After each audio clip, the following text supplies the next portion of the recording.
Então, vamos lá, já estou iniciando, né, a gravação, né, da nossa aula. Então, né, hoje ficou para a gente estar discutindo, né, sinapse, né, e os principais sistemas de neurotransmissão, né. Então, o que é que a gente tem, né, como importante para a gente estar estudando hoje? Essa imagem, né, inicial que nós estamos vendo aqui, basicamente o que nós temos é um neurônio, o corpo do neurônio, e no corpo do neurônio nós estamos vendo essa sinalização, né? E essa sinalização, né, aqui eu tenho na parte, né, os dendritos, esses dendritos estão ocorrendo uma alteração na permeabilidade, despolariza, se soma. Essa área é uma área que a gente chama zona de disparo entre o corpo da célula do neurônio e a fixação do axônio. Aqui eu tenho uma região rica de canais de sódio, dependendo de voltagem. Quando atinge o limiar, dispara, né, o potencial de ação, e o potencial de ação se propaga ao longo do axônio e vai até as terminações finais do axônio, que aqui vai ter a sinapse. E é isso que nós vamos estudar hoje. Então, o que nós vimos de propriedade, né, dos neurônios, propriedades especiais, já na aula passada, né, foi sobre a estabilidade, né, ou seja, a geração do potencial de ação no neurônio, a condução desse potencial de ação, né, no axônio dos neurônios. E hoje nós vamos ver a parte de transmissão sináptica, né, elétrica e química. Nós vamos ver como é que essa sinapse ela promove a integração, né, porque aí eu vou ter uma ativação da célula pós-sináptica. E também vamos comentar um pouquinho sobre plasticidade, né? Ou seja, o terminal pré-sináptico e a membrana pós-sináptica, eles podem mudarem a sua estrutura e, inclusive, né, a qualidade da sua função. Ou seja, uma sinapse ela pode se tornar mais excitável ou menos excitável.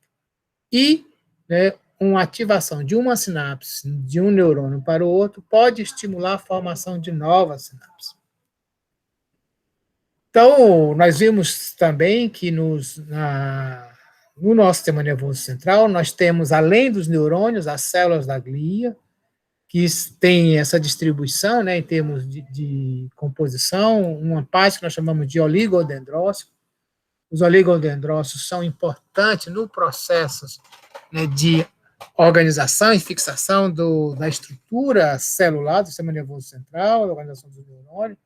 Nós temos a célula de Chivan é que vão formar as bainhas de mielina e permitir a condução saltatórias, e também temos, né, os astrócitos. Os astrócitos eles vão estar relacionados com a funcionalidade do neurônio em relação à sinapse. Eles vão contribuir, né, com a sinapse, nós vamos ver na aula de hoje, como esse processo ocorre. Então, o que a gente tem claramente, aqui eu tenho um exemplo muito simples, né, de um sistema, né, que é o reflexo de estiramento, que é quando eu faço uma percussão aqui no tendão, né, que fixa esse músculo com este osso, passando por cima da patela. Se eu clico aqui, eu faço o estiramento desse músculo. Quando eu faço o estiramento, eu faço estiramento do fuso, né, muscular, que são terminações desse neurônio, neurônios sensoriais, e isso gera, né, potencial receptor, que gera o potencial de ação e se propaga. Então, está aqui a representação do potencial de ação. A célula é negativa, ocorre uma inversão da polaridade e se propaga ao longo do axônio, que é o que vai nos interessar hoje. Nós vimos, né, na aula passada que quando eu dou um estímulo, aqui eu estou dando um estímulo através de uma injeção de corrente num axônio. Se eu der um estímulo de baixa intensidade, como neste caso aqui de 2,9 nanoampere, eu vou promover uma pequena despolarização, uma despolarização local. Então, isso eu não chamo de potencial de ação, eu chamo isso de potenciais local, uma pequena despolarização. Eu dei um estímulo com amplitude 2,9 e provoquei isso. Eu dei um estímulo com amplitude de 4 nanoampere, novamente eu provoquei uma despolarização local, somente isso. Mas aí, quando eu dou um estímulo de 6,6, você tem inicialmente uma despolarização local e imediatamente a gente tem aqui uma inversão da polaridade, ela ficou, inclusive, agora positiva, e depois polariza novamente, depois volta aqui ao estado de repouso. Isso, né, essa amplitude aqui, significa que nesse valor aqui é o valor que nós vamos chamar de limiar. Quando atinge esse limiar, então eu tenho um disparo do potencial de ação. Então, os estímulos sublimiares vão sempre desencadear apenas uma despolarização local, né, enquanto que os estímulos que atingem o limiar, né, vão disparar, né, potenciais, né, de ação. Então, esse é importante a gente entender, né, essa questão do limiar. Aqui, né, eu tenho uma outra questão. Né? Então, veja, nesse exemplo anterior, o que eu tenho aqui é um aumento da amplitude. A amplitude aqui não atingiu o limiar. Nesta condição aqui, eu estou dando o mesmo estímulo, 2,9 de amplitude, ele só provoca uma despolarização local. Aqui eu estou dando o estímulo com a mesma amplitude, mas, porém, a duração ela é maior. Então, a duração maior, o que a gente diz? É que esse aqui, inicialmente, eu provoquei um potencial local, né? Igual aqui. Provoquei um potencial local, deu outro estímulo, dei outro potencial local. Aqui eu dei alta amplitude, chegou ao limiar. O que eu fiz ali é, em vez de continuar dando o mesmo estímulo, só que eu dou um imediatamente ao outro. Então, quando eu dou um imediatamente ao outro, é como se eu estivesse dando um estímulo de longa duração. Então, isso aqui é o que nós chamamos de somação, né, temporal. Então, se eu tenho uma somação temporal, isso chegou o suficiente para chegar ao limiar e disparar o potencial de ação. Né? Então, o estímulo sublimiar de longa duração, ele é a mesma coisa, a somação de vários estímulos, né, ao longo do tempo, em sequência, com isso atingindo o limiar e desencadeia, né, o potencial de ação. Então, quando a gente vai olhar na realidade, né, o que é que nós temos? Né? Aqui é a terminação sensorial. Né?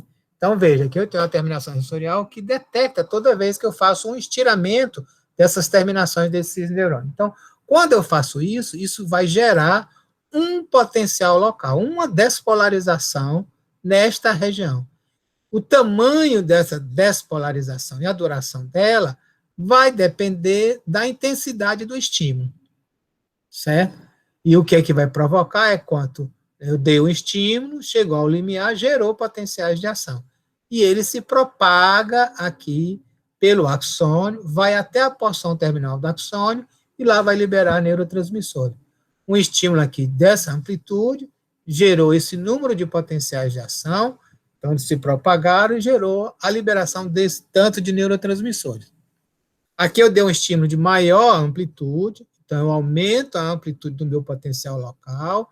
Com isso, eu aumento a frequência de potenciais de ação, inclusive a que se propaga.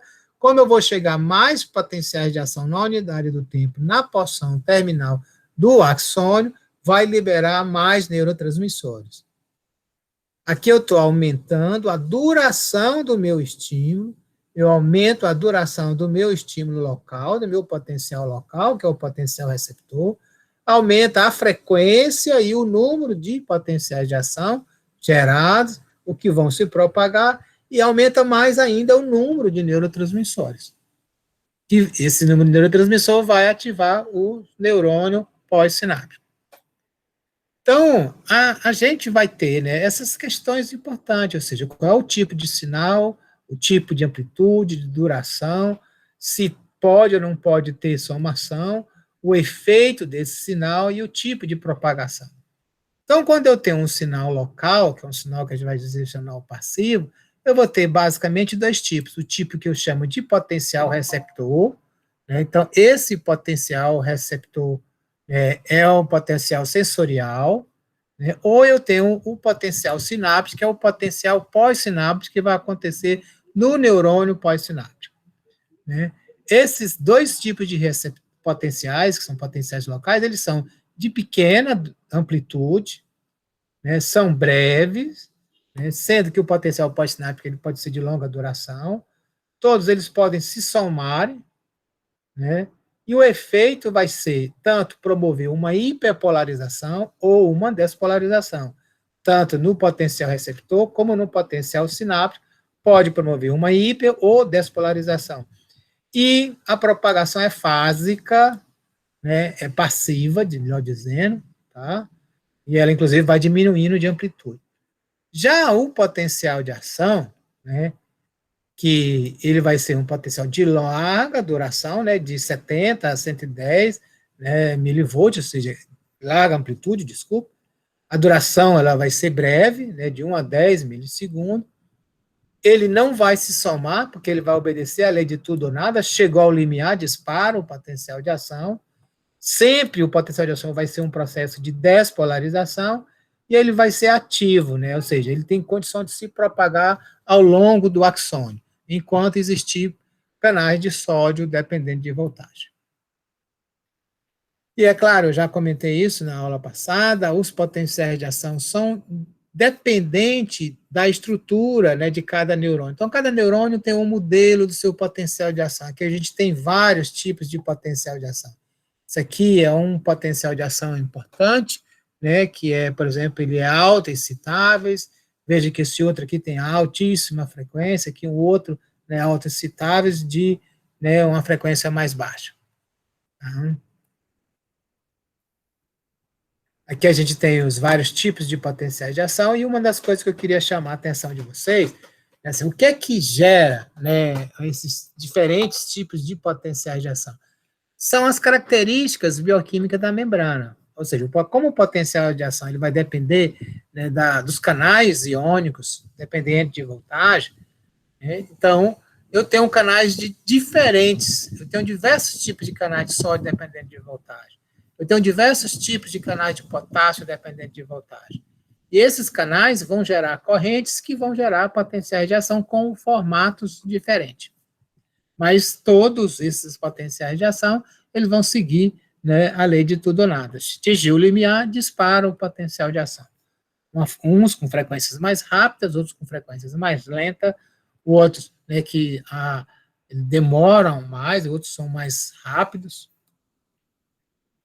E basicamente é isso, né? Em síntese, a gente tem o potencial local, que aqui no caso é um potencial receptor, que se soma, chega à região onde tem os canais de sódio dependendo de voltagem, dispara potencial de ação, sendo o neurônio que tem, né, a baía de mielina, está isolado, ele vai ter, né, uma condução saltatória, e aí até chegar na terminação do axônio, que libera o neurotransmissor, aí agora vai gerar potenciais pós-sinápticos, esses potenciais pós-sinápticos eles vão se somar e gerar novamente potencial de ação, e aí condução saltatória, até chegar aqui, por exemplo, no caso, isso aqui sendo o neurônio motor, vai liberar o neurotransmissor, que vai agir sobre os receptores no músculo estriado esquelético, promovendo potencial de ação aqui no músculo estriado esquelético,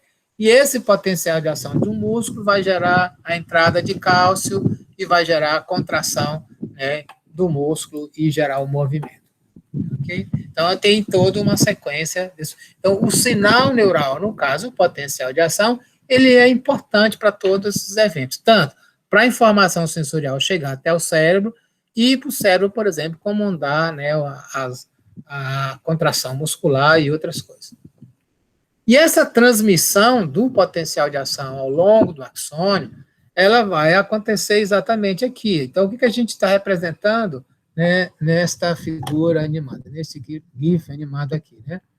Então, a gente tem, né, aqui representando os canais. Então, em azul é os canais de sódio, em amarelo aqui seriam os de potássio. Então, os canais de sódio aqui, eles estariam, né, fechados, em repouso, abre, entra sódio, né, gera o potencial de ação. Então, aqui entrou sódio, gerou o potencial de ação, e ele vai se propagando canal a canal, ao longo da célula. Então, essa é a propagação do potencial de ação em um axônio não mielinizado. No axônio mielinizado, só vai ter canais de sódio nos nódulos de Ravier. Nas outras regiões vai ter, né, o axônio vai estar, né, englobado por uma célula da glia, a célula de Schwann, que a gente chama bainha de mielina. Então, essa bainha de mielina promove um processo de isolamento elétrico. Esse isolamento elétrico permite com que o campo eletromagnético gerado aqui em decorrente do influxo de íon, dessa corrente gerada pela entrada de sódio, induza uma modificação nesse canal de sódio, dependendo de voltagem, e aí assim sucessivamente. Então, é uma indução pelo campo eletromagnético. Então, isso faz com que a condução seja saltatória, ela seja muito mais rápida do que a condução sem no axônio, onde não tem bainha de mielina. E é claro, né, então a gente chega ao ponto fundamental, né, que eu tenho de um neurônio para o outro, que é a nossa sinapse. Né? Então, se eu vou falar aqui de sinapse, está aqui, eu tenho esse neurônio, o corpo da célula, aqui eu tenho os dendritos, aonde ele vai receber estímulo e vai gerar o potencial de ação que vai se propagar aqui pelo axônio. Então, o potencial de ação se propaga, chegando aqui na terminação, ele tem que passar para os dendritos do outro, né, neurônio e assim continuar a sua passagem.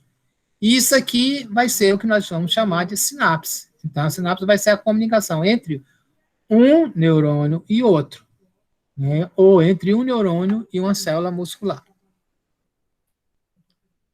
Então, aqui a gente tem um exemplo, né, das terminações na periferia. Então, aqui eu tenho aqui a pele, eu tenho os diversos tipos de neurônios que estão aqui, cujas terminações vão detectar, por exemplo, dor, temperatura, calor, pressão, tato, ou comprimento do músculo, um receptor, por exemplo, que está localizado nas articulações para ver a posição. Tudo isso eu tenho axônios que vão, por exemplo, aqui para ter a medula. Na medula fazem uma sinapse aqui, vão fazer a sinapse lá no tronco cerebral, vão fazer sinapse lá no tálamo, até chegar no córtex. E quando chega no córtex, é que eu vou ter a consciência, por exemplo, de que eu tenho uma dor na periferia, que tem alguma coisa, eu pegando alguma coisa, como é que está a posição do meu músculo, tal, a minha própria percepção, que eu estou sentado ou não, etc. Então, eu tenho um conjunto de informações sensoriais que vão convergindo para, né, o sistema nervoso central. Por outro lado, né, a gente tem, né, as informações que estão vindo lá dos neurônios, que estão lá no córtex, que vão fazer projeções até a medula, e o segundo neurônio vai atuar sobre o músculo. Ou eu tenho um neurônio no córtex, que vem para as estruturas subcorticais, ou para o tronco cerebral, e depois é que vem para o motoneurônio, que está aqui, e esse motoneurônio para o músculo. Então, eu tenho duas ou mais sinapses acontecendo do córtex até o controle, né, da fibra muscular de provocar o movimento. E para cada uma dessas a gente vai ter a sinapse. Né? E a sinapse existe em dois tipos. É claro que sinapse a gente fala de neurônio para neurônio, mas a gente também pode falar de sinapse de célula muscular para outra célula muscular. Então, por exemplo, os neurônios, a maioria dos neurônios são sinapse química. O que é que significa? Que o neurônio aqui, que a gente chama de o neurônio pré-sináptico, tá? Então, esse aqui é o neurônio pré-sináptico, tá? E esse aqui é o neurônio pós-sináptico. Então, o potencial de ação vai se propagar aqui pela membrana do neurônio pré-sináptico. Isso vai ativar canais de cálcio dependendo de voltagem, o cálcio entra. Quando o cálcio entra, ele vai estimular um conjunto de enzimas que estão aqui, que vão fazer com que as vesículas sinápticas, que contêm substâncias químicas, elas se aproximem e se ancorem aqui na membrana pré-sináptica e liberem o neurotransmissor. O neurotransmissor, então, ele vai se ligar a uma proteína, né, transmembrana pós-sináptica, que é o receptor. E, com isso, gerar um potencial de ação ou uma alteração no metabolismo da célula pós-sináptica. Numa sinapse elétrica, não ocorre a liberação de neurotransmissor. As duas membranas, elas estão em conjunto. que é o que nós chamamos, por exemplo, de uma junção intercelular, ou gap junction, né? Então, a membrana pré-sináptica, ela está junta. Então, você tem canais, né, proteína transmembrana, que vai de uma célula a outra.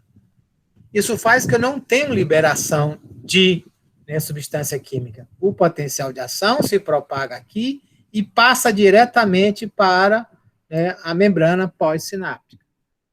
Então, é o que ocorre, por exemplo, em uma célula cardíaca da musculatura cardíaca. Você não precisa ter a liberação, uma célula muscular cardíaca passa imediatamente para outra. A sinapse elétrica, elas são rápidas, o retardo que existe de passagem do pré-sináptico para o pós-sináptico, ele é muito pequeno, enquanto aqui ele ocorre, sim, tem um retardo, demora um tempinho, um tempo curto, mas é um tempo. Então, né, essa questão da sinapse, é importante a gente entender aquilo que a gente chama de integração dendrítica. Por quê? Porque a terminação do axônio tende a fazer sinapse com as terminações dendritas. Aqui no dendrito, né, o que ocorre? Não gera potencial de ação. No dendrito não gera potencial de ação. Gera potencial local, né, que é o potencial pós-sináptico. O que vai acontecer é que esses potenciais pós-sinápticos que vão acontecer nos dendritos e no corpo celulares, eles vão se somar e dar um resultado aqui no início do axônio, que é nessa zona do acoplamento do axônio com o corpo da célula, né? Então, essa que a gente chama zona de disparo porque você tem uma alta concentração de canais de sódio dependendo de voltagem, com isso é uma região fácil de gerar potencial de ação. Gerando, ele se propaga do axônio desta região até a porção terminal do axônio. E aí a gente tem a integração com esse fenômeno importante que a gente vai chamar de divergência e convergência sináptica.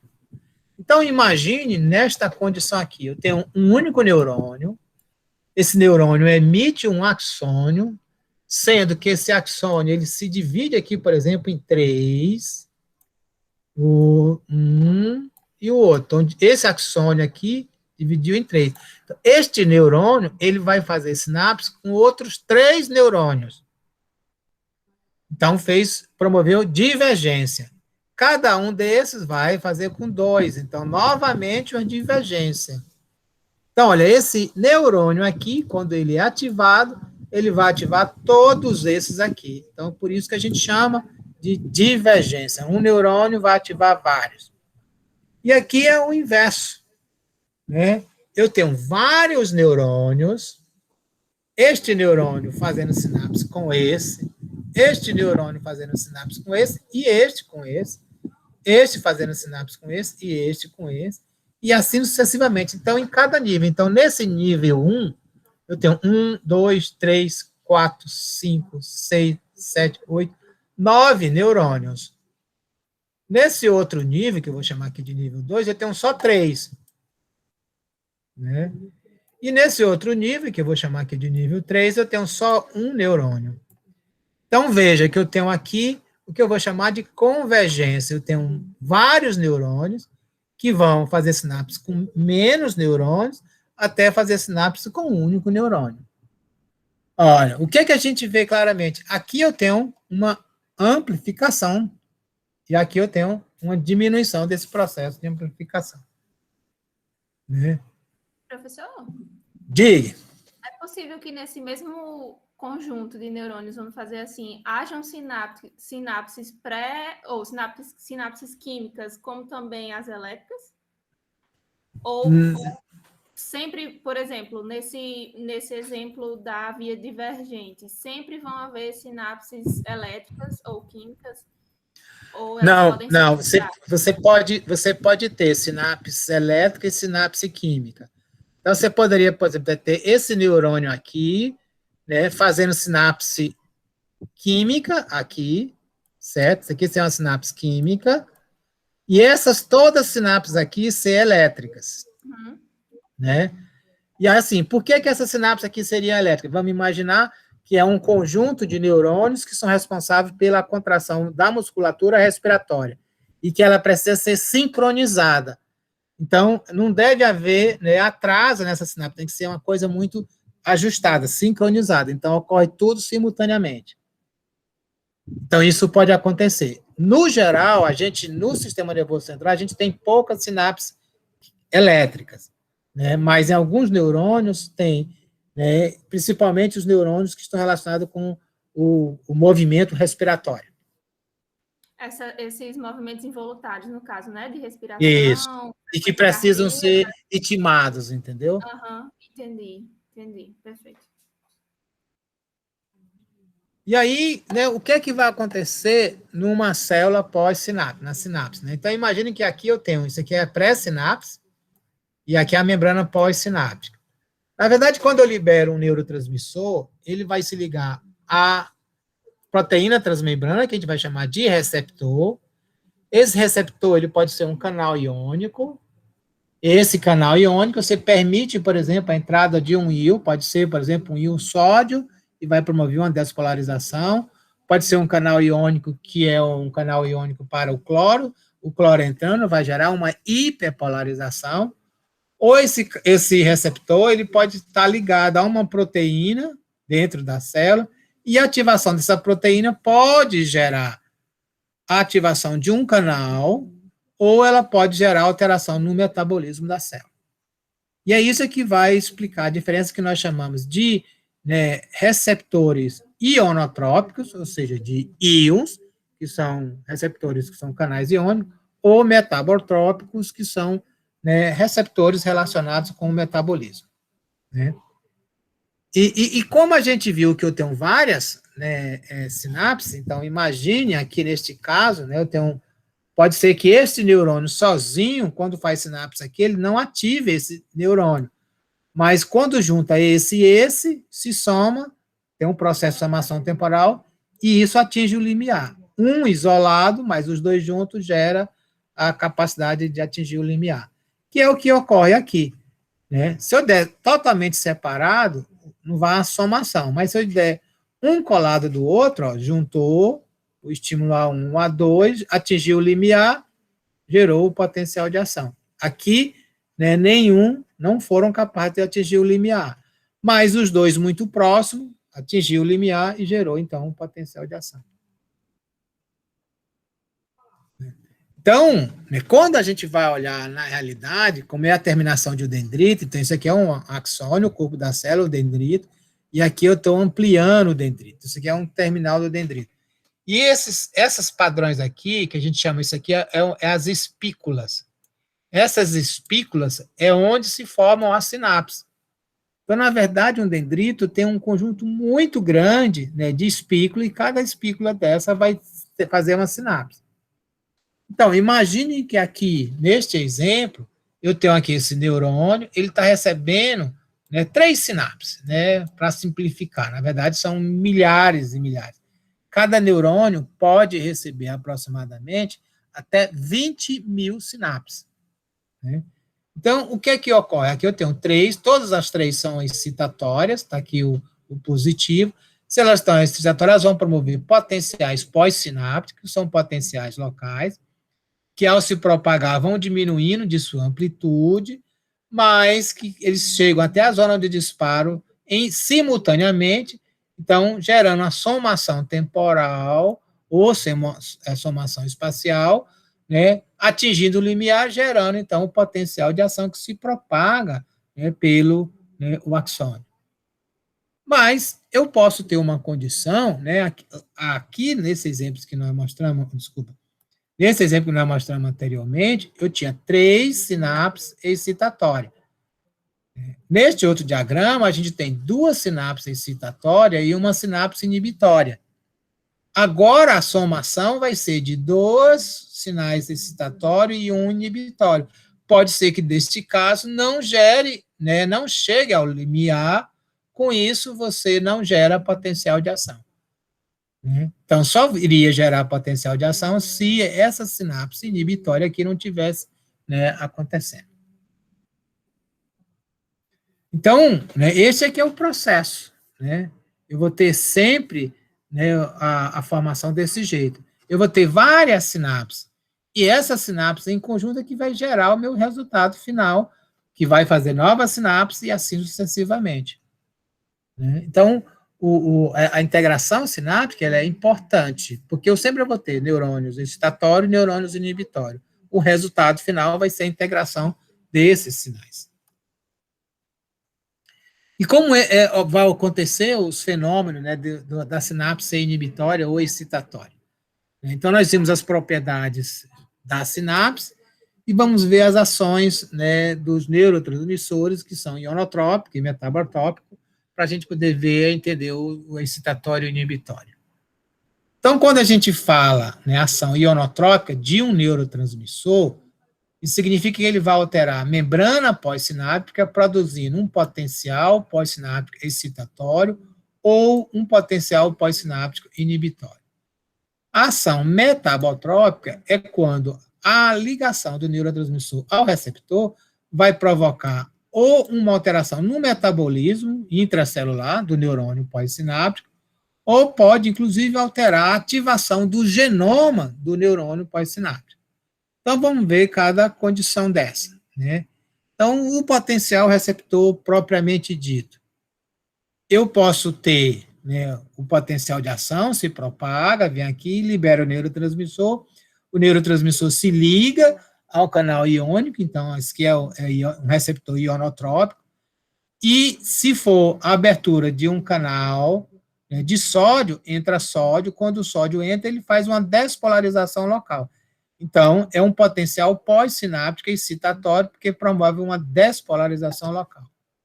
Agora, imagine que esse potencial de ação atingiu aqui a terminação, liberou o neurotransmissor, esse neurotransmissor vai se ligar ao receptor, e o receptor é um canal de cloro, ele abre e entra o cloro. Quando o cloro entra, a célula vai ficar mais negativa, então ela vai promover uma hiperpolarização.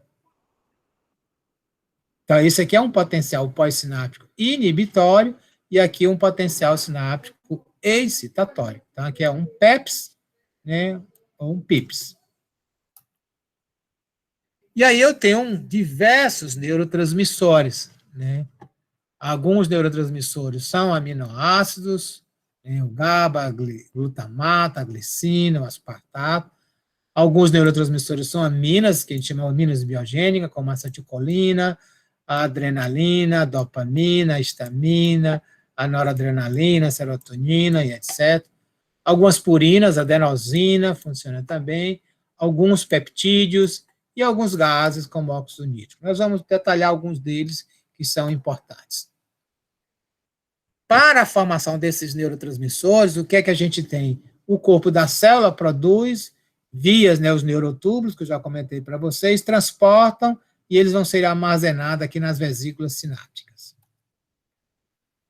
Os receptores vão ser as proteínas transmembranas, esse aqui é típico um receptor ionotrópico, e esse aqui é um receptor metabotrópico, então o ionotrópico ele vai ser sempre um canal iônico, o metabotrópico ele vai estar sempre, né, relacionado com o que a gente chama de proteína G, que vai ser, né, o segundo mensageiro. O receptor do neurotransmissor acetilcolina, tem dois tipos, tem um receptor nicotínico, que está na musculatura esquelética, porque ele responde à nicotina, por isso que a gente chama nicotínico, e o receptor muscarínico, que está no tecido cardíaco, por exemplo, né, porque responde à muscarina, certo? Então, esse aqui é o tipo um receptor nicotínico, e esse aqui é típico de um receptor muscarínico. Então, para a acetilcolina ela pode se ligar ao receptor nicotínico, que é ionotrópico, ou a acetilcolina pode se ligar ao receptor muscarínico, que é metabotópico. Aqui vai gerar potencial pós-sináptico, aqui vai gerar alteração metabólica da musculatura cardíaca. Então, esse aqui é um diagrama geral, né, de como é a sinapse. Eu vou ter, né, a síntese do neurotransmissor. O neurotransmissor, então, ele vai ser guardado nas vesículas sinápticas, depois liberado, se liga ao receptor. Enquanto ele está aqui na fenda sináptica, ele vai ser metabolizado e cai para a circulação sanguínea. Aqui é um exemplo de um receptor do glutamato, né? Então, aqui eu estou chamando a atenção da complexidade do receptor. Então, esse aqui, cada ponto desse aqui, é um sítio de ligação, e cada sítio desse vai ser importante para que esse receptor seja ativado. Esse receptor também, que é um receptor ionotrópico, né, para o glutamato, tem uma característica importante, que ele tem uma molécula de magnésio, né, o íon magnésio, aqui. Então, quando ele é ativado, né, esse íon magnésio ele sai dessa região, e aí permite, por exemplo, a entrada de sódio e cálcio para dentro da célula. Se entra sódio e cálcio, que são íons positivos, vai promover despolarização.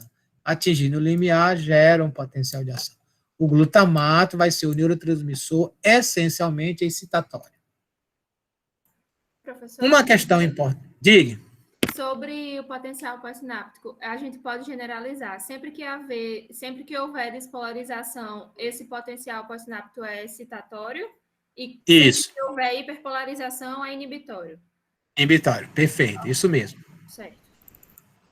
Uma questão importante, que boa parte das nossas células, dos nossos neurônios, os receptores, né, eles são proteína transmembrana. Quando eles são hiperestimulados, ocorre uma alteração, como essas proteínas transmembranas, elas podem entrarem, né, se exporem ou promover um processo de invaginação para dentro da célula e as enzimas digerirem esses receptores, que são proteína transmembrana. Então, isso que a gente chama de adaptação de receptores é que quando eu hiperestimulo esses receptores tendem a perderem a sua função. A membrana fica sem receptor. É o que ocorre no diabetes, por exemplo, quando você tem muita glicose, que aí vai estimular muita liberação de insulina. De tanta insulina se ligar ao seu receptor, esse receptor ele é invaginado, e aí deixa de ter receptor. E aí a gente diz que o sujeito, né, ele tem uma tolerância à insulina, porque ele não tem mais receptor. Do mesmo jeito, quando o indivíduo, né, para alguma substância, como, por exemplo, algumas drogas, a cocaína, por exemplo, o que ela provoca? A cocaína, ela se liga, né, a alguns receptores que tem no neurônios, principalmente receptores dos sistemas dopaminérgicos. De tanto eu usar a cocaína, o que ocorre? Eu hiperativo esses receptores promovem a invaginação, aí eu preciso de uma dose maior, porque agora eu tenho menos receptores. Em algumas condições, estes receptores, eles não vão abrir para um canal. O que eles vão fazer é ativar uma proteína, essa proteína G, e essa proteína G vai desencadear uma resposta intracelular. E é essa resposta intracelular é que vai modificar a função do neurônio pós-sináptico, que é no caso, né, de uma condição que a gente chama de neuromodulação. Então, aqui eu tenho o neurotransmissor como a noradrenalina. Quando a noradrenalina se liga a um receptor beta-adrenérgico, ela vai ativar uma proteína G, essa proteína G aumenta a adenilciclase, que é uma enzima intracelular, que vai promover o aumento do AMP ciclo, que é uma molécula. Esse AMP ciclo, ele vai promover a ativação de uma proteína que a gente chama proteína quinase A. E essa proteína quinase A, ela vai, no geral, como resultante, aumentar a fosforilização de proteínas, ou seja, ele aumenta o metabolismo. Então, isso aqui é um neurotransmissor. Quando ele se liga a esse receptor, ele é metabolotópico, né, e ele vai modular e vai fazer com que haja um aumento do metabolismo do neurônio pós-sináptico. No caso aqui do glutamato, quando ele se liga a esse receptor, né, ele vai se ligar e vai ativar uma proteína G. Essa proteína G, diferente neste caso, que ativa uma adenilciclase, aqui o que ela vai fazer é ativar uma outra enzima, que é a fosfolipase C. Essa fosfolipase C vai aumentar os níveis de glicerol e de inositol, né? O de glicerol vai aumentar a atividade da proteína quinase C, tipo C. O inositol vai aumentar, né, a liberação de cálcio. Tudo isso aqui aumenta a fosforilação das proteínas e vai aumentar aquilo que nós chamamos, né, de proteínas que se ligam ao cálcio. Isto aqui, né, pode facilitar a ativação do genoma da célula.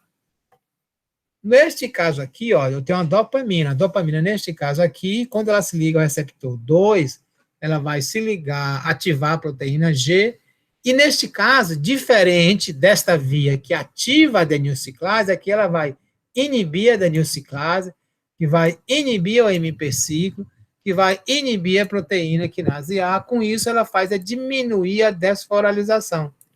Então, neste caso, a noradrenalina, ela é excitatória, não no sentido de produzir potencial pós-sináptico, mas excitatória para aumentar o metabolismo, e a dopamina, ela é inibitória em relação ao metabolismo, certo? No neurônio pós-sináptico. Então, basicamente, o que vai acontecer é sempre isso. Ou eu vou ativar aquilo que eu vou chamar de fosforilação, né, ou desfosforilação. Né? Na verdade, o sistema, né, de sinalização intracelular vai ser essas duas coisas. Ou eu aumento o metabolismo ou eu diminuo o metabolismo. E aí o que vai diferenciar de neurônio para neurônio e de neurotransmissor para neurotransmissor é qual é a via metabólica eu vou alterar. Tá? Aqui é o exemplo de como, né, a ativação liberação do neurotransmissor, aqui no caso específico, né, eu tenho a ativação aqui. Então, neste caso, eu tenho ativo, segundo a proteína G, segundo mensageiro, adenilciclase, MP ciclo, proteína quinase A, que vai facilitar aqui a ativação do CREB e que vai ativar aqui o genoma. Esse genoma vai fazer uma síntese, vai ter o RNA mensageiro, vai o RNA transportador e gera a síntese de novas proteínas. Então, vejam, um neurotransmissor, ele não obrigatoriamente ele vai promover só potencial pós-sináptico, excitatório ou inibitório. Ele pode, inclusive, aumentar a síntese. Imagina, o que é que ele pode estar fazendo aqui? Ele pode, inclusive, estar aumentando a síntese de novos receptores.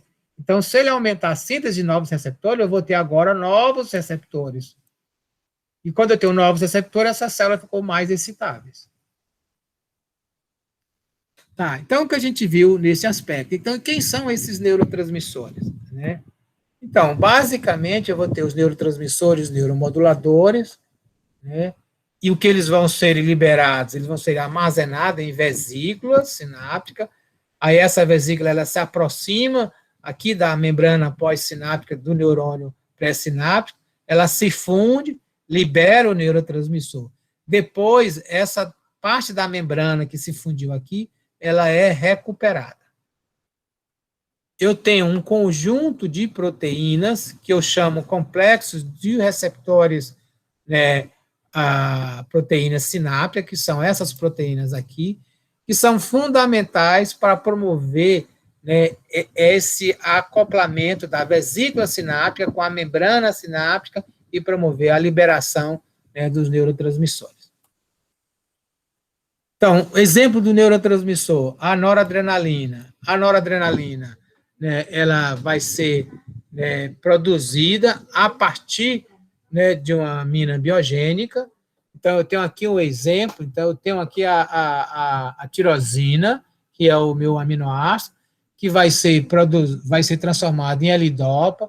O L-dopa, né, vai ser transformado em dopamina, e dopamina depois é transformado em noradrenalina. A noradrenalina ela é guardada em neurotransmissor e liberada aqui na fenda sináptica. Veja que isso aqui, ó, eu estou representando uma célula da glia, né, um astrócito. Aqui eu tenho o neurônio pré-sináptico e aqui o neurônio pós-sináptico.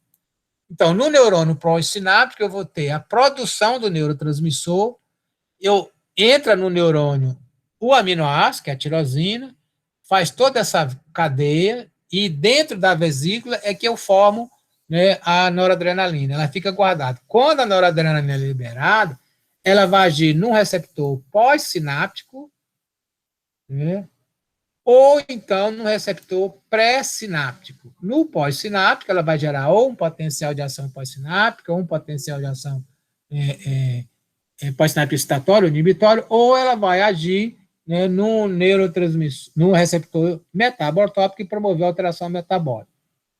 Esse receptor pré-sináptico, ele serve para promover uma retroalimentação negativa e um autocontrole da liberação, certo?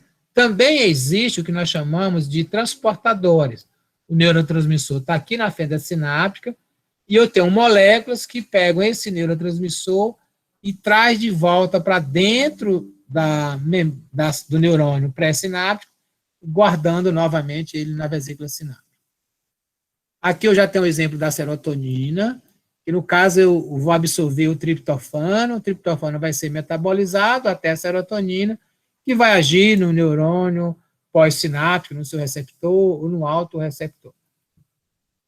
O GABA, também lá do aminoácido, né, até produzir o GABA também vai agir do mesmo jeito, ser guardado aqui na vesícula sináptica, vai ser atuar sobre um receptor pós-sináptico. O GABA, em sua essência, ele vai ser um neurotransmissor inibitório.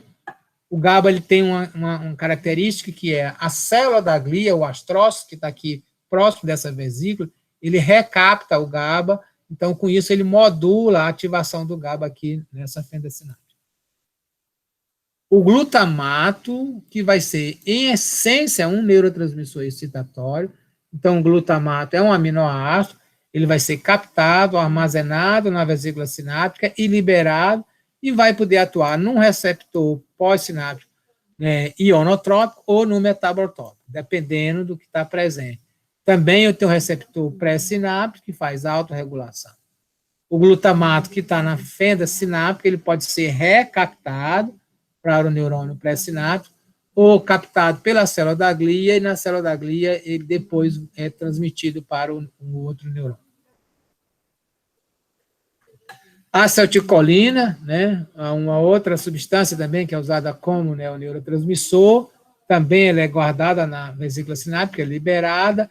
A diferença da acetilcolina, ela vai ter neurônio ou receptor pós-sináptico, ionotrópico ou metabotrópico, mas ela não tem receptor pré-sináptico. O que ela tem é uma enzima, né, que é uma enzima que a gente chama acetilcolinesterase, e esta enzima, acetilcolinesterase, é que vai degradar a acetilcolina aqui na fenda sináptica.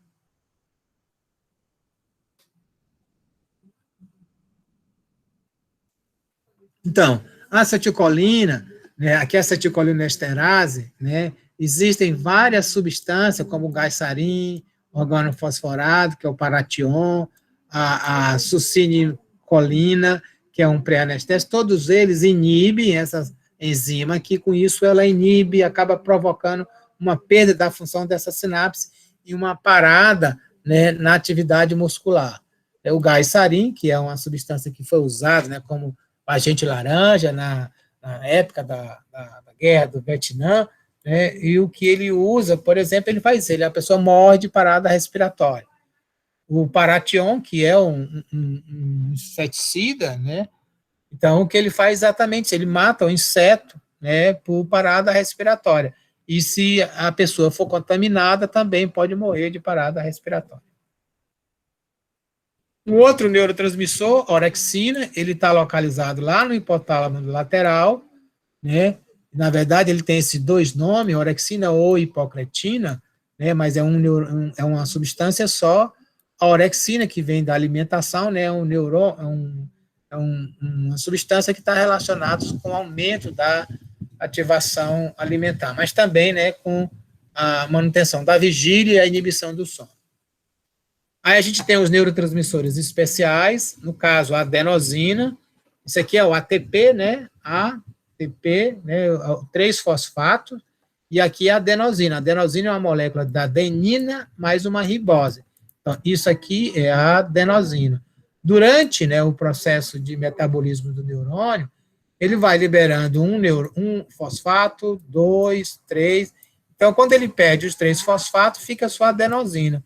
Os neurônios, então, pegam a adenosina e acumulam dentro de vesícula sináptica e depois usam como neurotransmissor, né?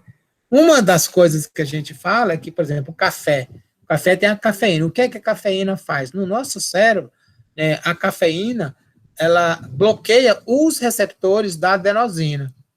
E os circuitos da adenosina, a adenosina ela vai ser um neurotransmissor inibitório e que vai ajudar a indução do sono. Se eu bloqueio o receptor para adenosina, utilizando a cafeína, eu diminuo o sono. Então, por que a gente fica alerta quando usa café? Porque a gente bloqueia os receptores da adenosina. Outros receptores especiais é o que nós chamamos de receptores... Diga. Uma dúvida sobre esse exemplo da cafeína que o senhor deu, porque eu já ouvi falar que a cafeína teria como se fosse um efeito de pico. Logo depois que toma, tem esse efeito enérgico, vamos dizer assim, que você fica em alerta, mas depois o sono bate e ele vem mais forte. Isso acontece mesmo? Isso, é porque, na verdade, é assim, na verdade, não é o efeito da cafeína, é porque, assim, o que a gente tem é o que a gente chama de rebote do sono. Né? Isso pode acontecer com a cafeína, ou por vontade própria mesmo, se você não dorme porque você quer ficar alerta, né? Qualquer substância que a gente usa que nos deixa alerta, né? Como, por exemplo, uma droga estimulante, né? Como a anfetamina, a cocaína, tudo nos deixa alerta. Elas inibem o sono e nos deixam alerta. Mas aí depois a gente tem um rebote de sono, a gente tende a ter mais sono. Certo? Então, outros tipos de receptores, neurotransmissores, é o que a gente chama de endocannabinoide. Os endocannabinoides, né, eles foram descobertos por quê? Porque existem os fitocannabinoides. Os fitocannabinoides são os canabinoides produzidos por planta, como, por exemplo, com a cannabis, com a maconha. Então, na maconha existem vários tipos, né, de fitocannabinoides, como o THC, que é o tetrahidrocannabinol, ou canabidiol, ou canabinol. São quase, né, mais de 100 tipos de canabidiol que tem, por exemplo, na maconha. Né? E eles têm efeitos no sistema nervoso central dos seres humanos, dos outros animais, é claro. Né? E é claro, quem está representando a folha, mas a grande concentração dos fitocannabinoides não está na folha, está na flor, né, da maconha. E hoje o que a gente sabe é que existe o que a gente chama de endocannabinoide, que são os canabinoides endógenos. No caso aqui, eu estou dando o exemplo de 2, arandamida, e o 2-araquidonilglicerol, que são duas substâncias que funcionam endogenamente como, né, endocannabinoides. Como é que os endocannabinoides funcionam? Na verdade, olha, aqui eu tenho um neurônio pré-sináptico. Então, isso aqui é o pré-sináptico, e aqui eu tenho o pós-sináptico. Então, o que se sabia anteriormente é que eu tenho o neurônio pré-sináptico, que vê um potencial de ação, ativa, entra as cálcio, estimula aqui as vesículas sinápticas e libera o neurotransmissor, e o neurotransmissor vai agir no receptor, no neurônio pós-sináptico.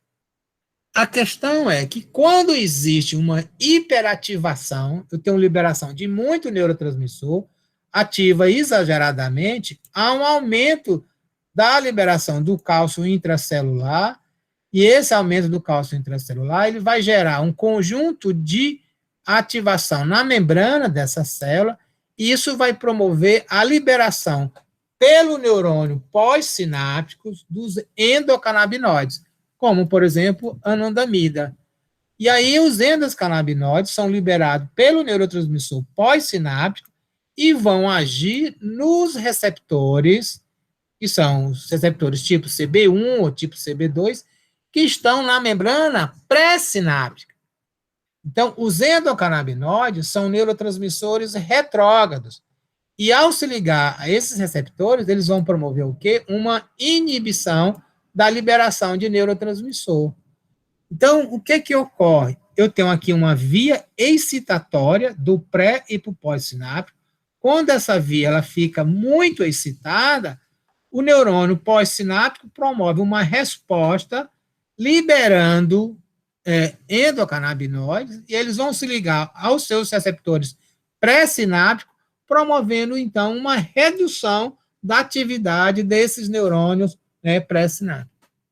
Por isso que, em algumas condições, em algumas patologias, que são, por exemplo, a síndrome de Dravet, que é uma epilepsia, né, que é muito difícil de tratamento, que ocorre em criança. A criança passa a ter, por exemplo, às vezes 80, 100 crises convulsivas por dia.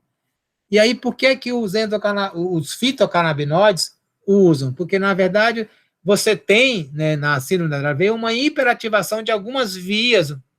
Então, essa hiperativação, por causa, a gente tem alterações, né, mutações nos receptores, então isso faz com que haja uma hiperfuncionalidade desses receptores, que são canais de sódio dependendo de voltagem, então fica hiperativado, e essa resposta endógena, dos canabinoides endógenos, ela é muito fraca, ela não é suficiente para promover uma retroalimentação negativa.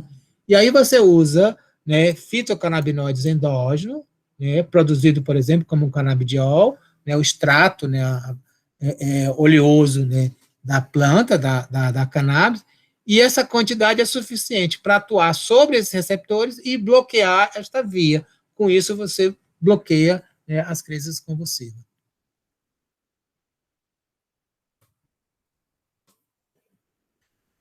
Então, outros neurotransmissores especiais são alguns, né, gases, como, por exemplo, o óxido nítrico. O óxido nítrico, ele é produzido no metabolismo, principalmente metabolismo de alguns típicos específicos, né, de aminoácidos, e o óxido nítrico pode se difundir facilmente, passar pela membrana, né, e agir sobre o neurônio pré-sináptico, promovendo, né, uma modulação da funcionalidade desse neurônio.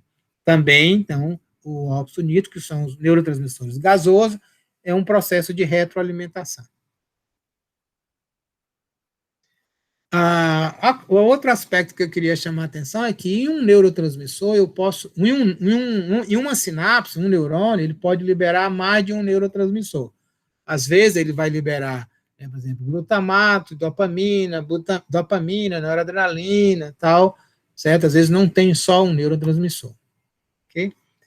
E aí, para a gente finalizar, né, vamos fechar sobre os circuitos neurais. Quem são esses circuitos neurais que nós temos?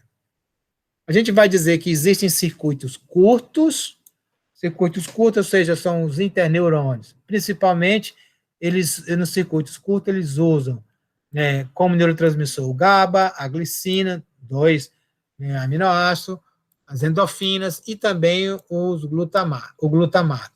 No caso do GABA e da glicina, são dois tipos de neurotransmissor que geralmente são inibitórios. O glutamato é um neurotransmissor excitatório.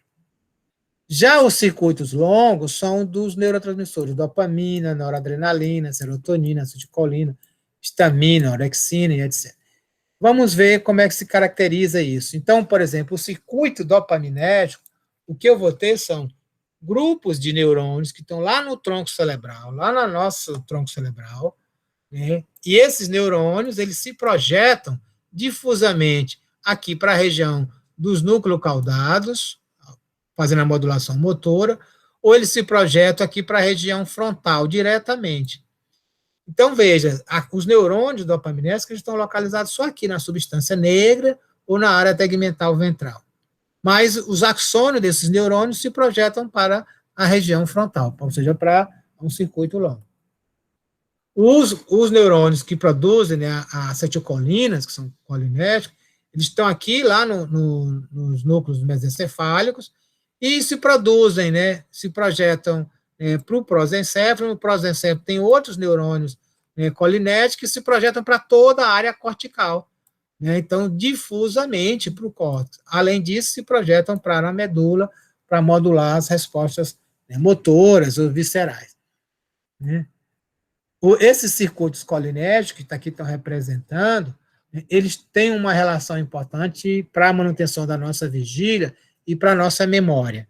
Então, alterações dele, diminuição da ativação colinérgica, diminui a nossa capacidade de evocar a informação. Por isso que, em doenças como no caso do Alzheimer, né, para diminuir, né, a queixa do paciente de perda de memória, né, a gente usa substâncias que vão simular o efeito, né, da acetilcolina. Então, você vai aumentar, né, esse circuito colinérgico que a gente tem no sistema nervoso central.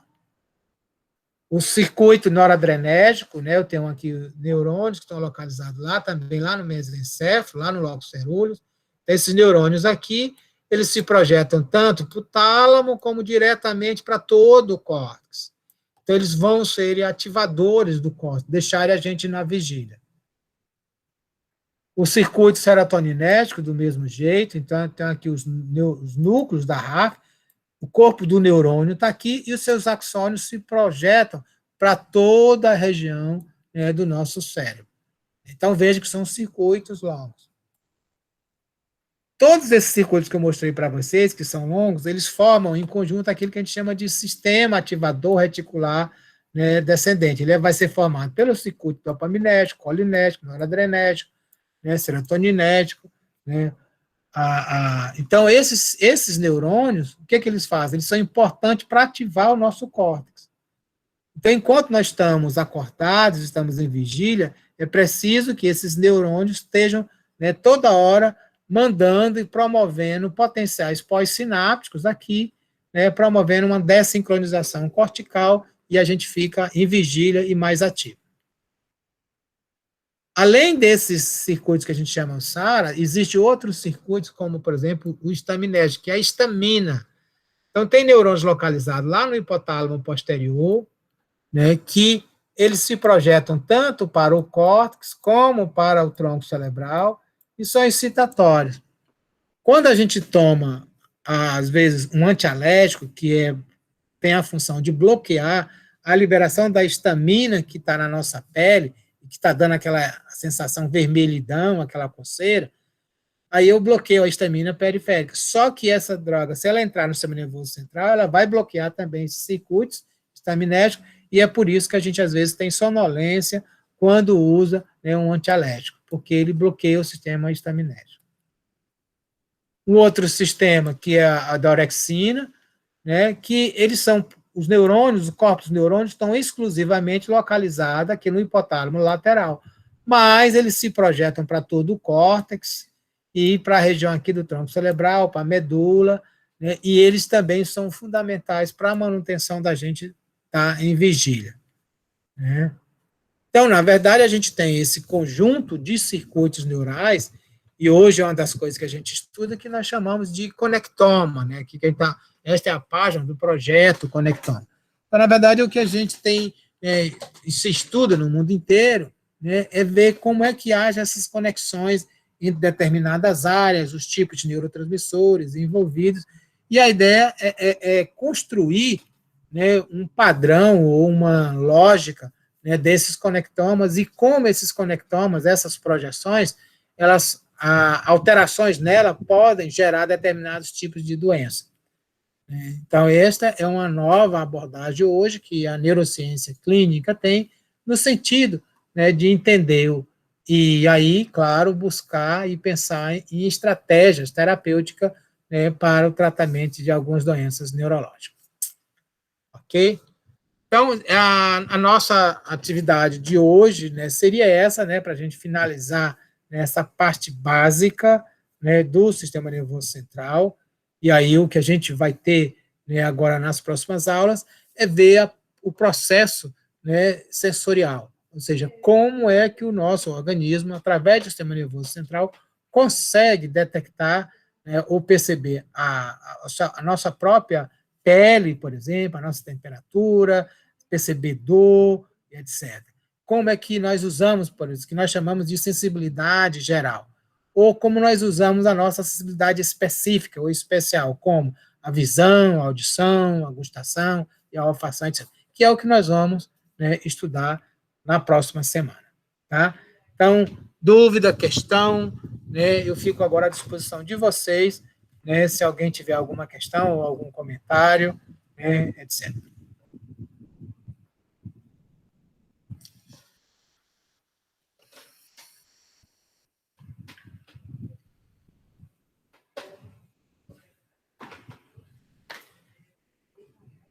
Ok, então eu sugiro, né, vocês darem uma lida, né, no livro, né, lembrar que o link do livro está lá, e também no SIGA, e no livro, inclusive, tem vários exercícios, né, procurem fazer os exercícios que tem no livro, tá? Para, né, ter a consolidação, né, dos assuntos de cada aula. Tá bom?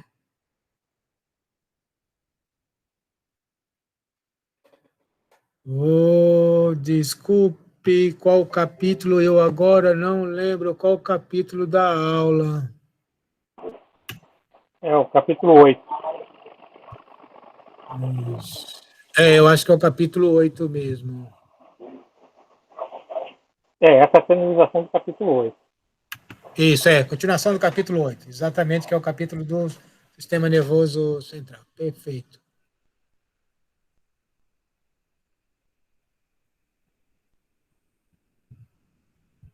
Na próxima aula, nós já vamos chegar, no capítulo. Deixa eu só ver aqui, parará, só um minutinho. Não.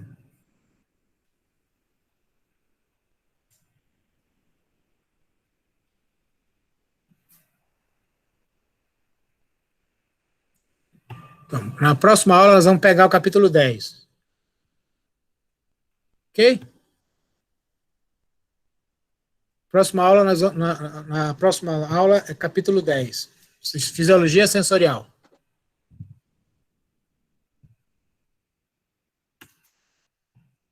Certo? Então, turma, boa noite, né? Então, até segunda-feira, né? E quarta-feira da próxima semana.